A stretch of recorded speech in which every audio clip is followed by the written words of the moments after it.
Assalamualaikum warahmatullahi wabarakatuh. Kami dari kelompok 2 pada kesempatan kali ini akan mempresentasikan pada mata kuliah metodologi penelitian, yaitu mengolah penelitian menjadi publikasi.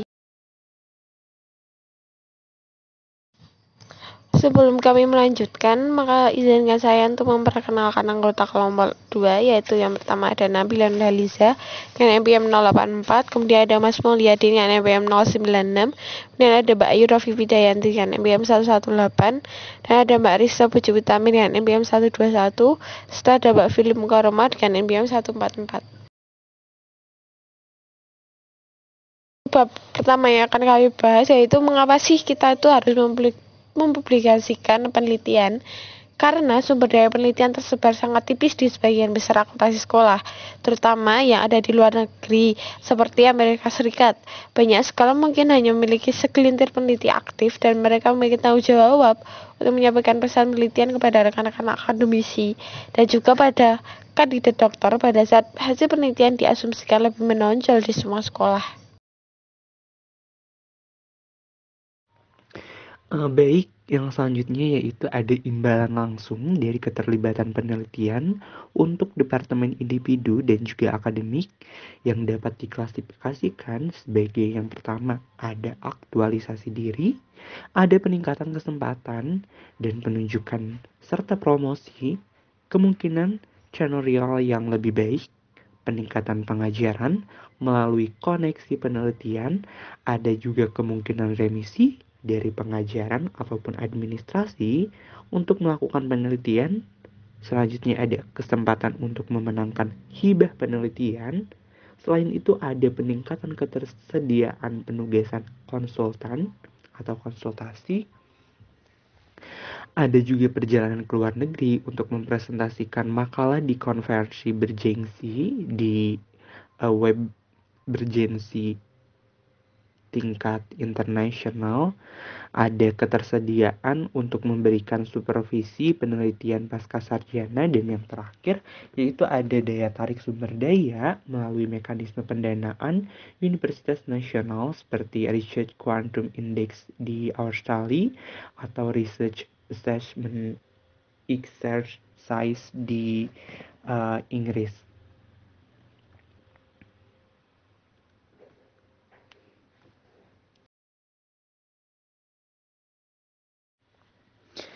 Oke, yang selanjutnya di mana sih kita harus menerbitkan ataupun ingin menerbitkan penelitian yang telah kita lakukan seperti itu?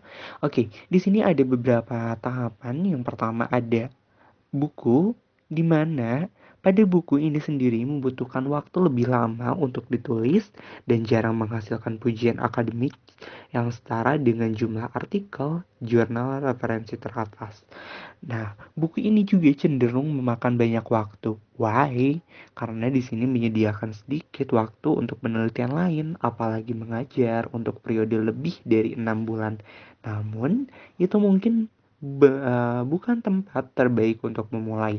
Lebih baik memiliki sejumlah referensi, menemukan publikasi jurnal profesional di bawah ikat pinggang seseorang, bahkan sebelum mempertimbangkan untuk menulis buku. Oke, yang selanjutnya ada bab buku atau studi kasus. Nah, untuk bab buku sendiri, ini memberikan alternatif yang jauh lebih mudah dan juga merangkul kontribut studi kasus ke koleksi yang diedit. Namun, kita sebagai peneliti masih harus belajar seni kompromi karena penerbit akan memiliki setidaknya satu mata pada target pasar.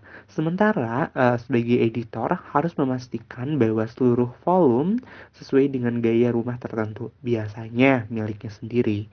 Hasilnya adalah bahwa setiap contribute akan diminta untuk mengubah kata dan juga frasa aktual yang telah memiliki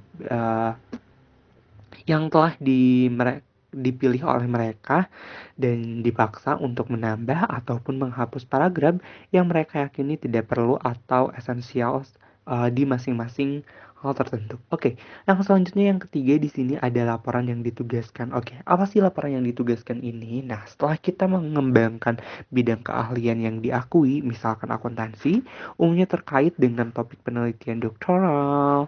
Nah, di sini berarti sebagai anak dokter peluang akan muncul untuk menghasilkan biasanya untuk uang laporan penelitian yang ditugaskan. Di mana pada poin ini adalah poin untuk anak accounting, batas antara kegiatan ini dan konsultasi sangat kabur, terutama jika ceruk keahlian sedemikian rupa sehingga menghasilkan sejumlah besar laporan dalam nada yang sama, tetapi lingkungan yang sedikit berbeda. Misalkan hal yang sama di organisasi yang berbeda, industri yang berbeda, negara, dan sebagainya. Namun, banyak aliran penelitian dalam literatur akademik membuat individu tertentu tunduk pada kritik yang sama. Oke, yang keempat di sini ada artikel jurnal yang dirujuk. Untuk artikel jurnal yang dirujuk sendiri, ini umumnya dianggap sebagai puncak prestasi akademik. Kenapa sih hal ini dianggap sebagai puncak prestasi akademik? Tentu saja untuk tujuan promosi dan masa jabatan, kuantitas dan kualitas kontribut. Kita sebagai peneliti ke jurnal referensi akan menjadi penting untuk kesuksesan kita semua. Nah, masalah lain yang terkait yaitu lamanya waktu yang dibutuhkan untuk menerbitkan artikel di jurnal yang direferensikan. Untuk memahami penundaan ini, pertimbangan sifat proses peninjauan, hubungan antara penulis dan juga wasit kemungkinan munculnya bentuk-bentuk alternatif dari proses peninjauan. Nah, di sini ada beberapa. Yang pertama yaitu ada terbuka. Mereka, wasit, tahu siapa kita sebagai penulis atau peneliti dan juga tahu siapa mereka sebagai nantinya yang akan mengakses jurnal yang kita publish itu. Yang kedua ada single blind. Mereka tahu siapa kita, tapi kita tidak tahu siapa mereka. Dan yang ketiga, yang terakhir di sini ada double blind, yaitu wasit dan juga penulis bersifat anonim satu sama lain. Yang kelima, teman-teman semuanya, di sini ada artikel jurnal profesional. Nah, ini tuh sebenarnya relatif mudah ditulis dan mungkin merupakan konsekuensi langsung dari pengalaman mengajar. Mereka dapat memberikan kontribusi aktif untuk mengembangkan profesional praktisi accounting dengan mempertahankan hasil penelitian akademik yang relevan, potensi penerapan metode baru atau penerapan metode lama dengan cara baru, dan yang terakhir nih teman-teman semuanya, dari dimana kita akan menerbitkan yaitu ada makalah konferensi. Untuk makalah konferensi sendiri, ini ada beberapa tahapan. Yang pertama ada proceeding conference menjadi pilihan akhir dari penelitian makalah. Ada peninjauan dalam proceeding bervariasi dan terlihat pada makalah yang diterima untuk publikasi, dan juga ada makalah yang diterima adalah makalah yang dipoles hampir lengkap dan siap untuk diterbitkan. Dan itulah beberapa dari akses ataupun tempat di mana kita akan menerbitkan sebuah hasil yang telah kita lakukan pada penelitian.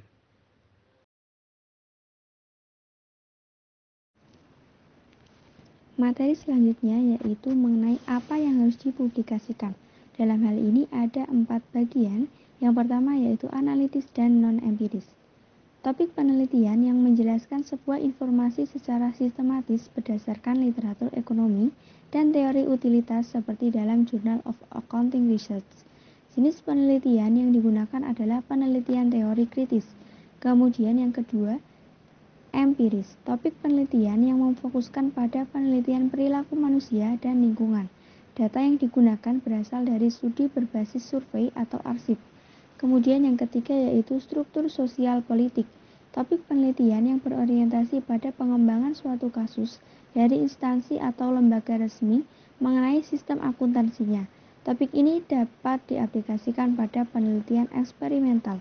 Kemudian yang keempat, hipotetiko-deduktif, topik penelitian yang berusaha membuat penjelasan atau explanation mengenai kemunculan suatu permasalahan atau gejala, yang lebih khusus lagi penjelasan kausalitas antara dua atau lebih gejala. Selanjutnya yaitu kita akan membahas mengenai beberapa tahapan penulisan untuk menarik publisher. Berikut penjelasannya.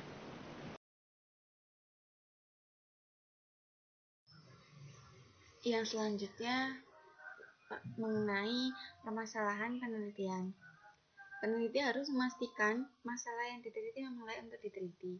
Masalah penelitian ini dapat menjadi nilai jual bagi peneliti untuk menarik minat editor mempublikasikan penelitian. Berikutnya, tinjauan teori dan literatur. Tinjauan pustaka harus terkini dan cukup mencerminkan teori yang relevan dan hasil penelitian sebelumnya. Dalam menuliskan tinjauan teori ini harus terarah dan sesuai dengan pengembangan hipotesis yang ingin diteliti. Kemudian yang ketiga, hipotesis. Hipotesis harus didorong oleh teori yang mendasari. Dan yang terakhir harus cukup untuk menghindari membuat lompatan spekulatif dari teori ke hipotesis. Satu makalah biasanya tidak berisi lebih dari 7 hipotesis terpisah. Lebih dari ini dan mulai terlihat seperti makalah lain. Selanjutnya, metodologi penelitian. Metode investigasi yang dipilih harus konsisten dengan pertanyaan, penelitian, dan hipotesis. Desain eksperimen harus memastikan validitas internal dan eksternal instrumen penelitian sejauh mungkin dalam konteks penelitian. Metode investigasi harus dibenarkan. Kelima, hasil kesimpulan dan pembahasan. Analisis empiris harus sesuai dengan metode yang dipilih dan harus diarahkan pada pengukuran dan pengujian hipotesis. Hasilnya harus jelas, menghindari kerumitan matematika yang tidak perlu, dan tentang teori yang mendasari penerapan tes standar. Penulis harus realistis tentang keterbatasan penelitian dan tidak melebih-lebihkan signifikansi kesimpulannya. Area di mana studi dapat diperluas dan area penelitian terkait harus disorot. Baik, pada slide 11 kita akan membahas mengenai bagaimana cara mempublikasikan, yaitu untuk sistem yang berguna untuk publikasi itu terdapat ada 7, yaitu yang pertama ada tulis sendiri draft kasar pertama. Yang kedua ada edit draft pertama dengan mempertimbangkan kejelasan, pengertian, struktur, dan urutan materi, memastikan juga ejaannya, tata bahasa, dan referensi yang sempurna. Yang ketiga adalah mintalah orang lain di lapangan untuk membaca dan mengubah draft. Yang keempat ada revisi makalah dengan mempertimbangkan pandangan-pandangan. Yang kelima ada loka karya, makalah di satu atau dua universitas lain yang untuk mencari pandangan halayak yang lebih luas, yaitu ini juga mungkin antar disiplin.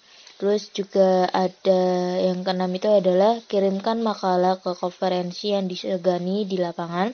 Yang ketujuh itu ada perbaiki lebih lanjut makalah berdasarkan komentar ini dan kirimkan versi ini ke jurnal target. Nah, editor itu harus mengharapkan penulis untuk mengadopsi pendekatan sistematis, dan perlu diingat hal ini dilakukan dengan membuat ucapan terima kasih di halaman depan makalah kepada individu yang berkomentar yang telah dicari dan kepada peserta loka karya. Nah, seminar dan konferensi di mana makalah itu telah dibaca. Variasi dari metodologi ini juga sering diadopsi dalam praktik adalah dengan mengirimkan draft pertama makalah yang telah dipoles ke anggota dewan redaksi jurnal target untuk dikomentari.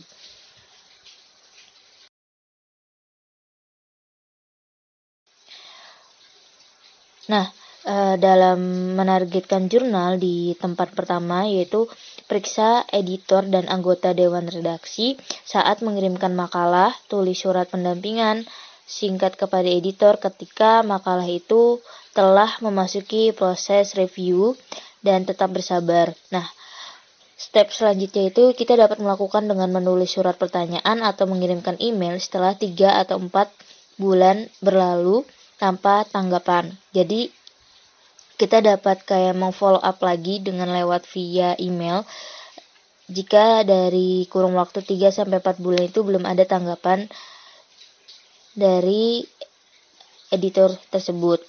Nah, ketika respon penolakan, maka segera mengirimkan makalah ke jurnal pilihan berikut melalui pengembalian pos. Nah, seorang penelitian yang bijaksana akan selalu memiliki setidaknya ada 4 proyek yang berjalan secara bersamaan dan semua pada tahap yang berbeda dan proses penelitian. Laporan wasit kemudian dapat digunakan secara positif dan konstruktif dalam penulisan ulang. Dan ini terdapat menjadi 3, yaitu ada tentukan poin-poin yang dibuat oleh setiap review yaitu kurang lebih biasanya itu ada 2 secara terpisah dan diklasifikasikan sebagai kritik mayor. Maksudnya itu metodologi, literatur yang hilang, dan ada minor, yaitu maksudnya itu adalah pelabelan, penentuan, posisi, dan catatan kaki. Setelah itu ada peninjauan, biasanya itu harus memperhatikan beberapa masalah umum untuk dalam peninjauan tersebut. Yang kedua itu ada alamat setiap poin yang ditentukan, dan ini tidak berarti setuju dengan peninjauan pada setiap poinnya. Yang ketiga itu jangan mencoba untuk membuat perubahan yang hanya window dressing. Nah, jika semua kritik utama dapat ditanggapi dan atau diperbaiki, maka artikel yang telah direvisi dapat dikirim kembali ke jurnal yang sama. Nah, saat mengirimkan kembali surat yang menyertai kepada editor, harus berterima kasih juga kepada tim editorial atas komentar konstruktif mereka dan mengidentifikasi perubahan besar yang dilakukan untuk meningkatkan makalah. Nah, editor biasanya akan mengembalikan makalah yang dikirim kembali ke pengulas asli bersama dengan komentar.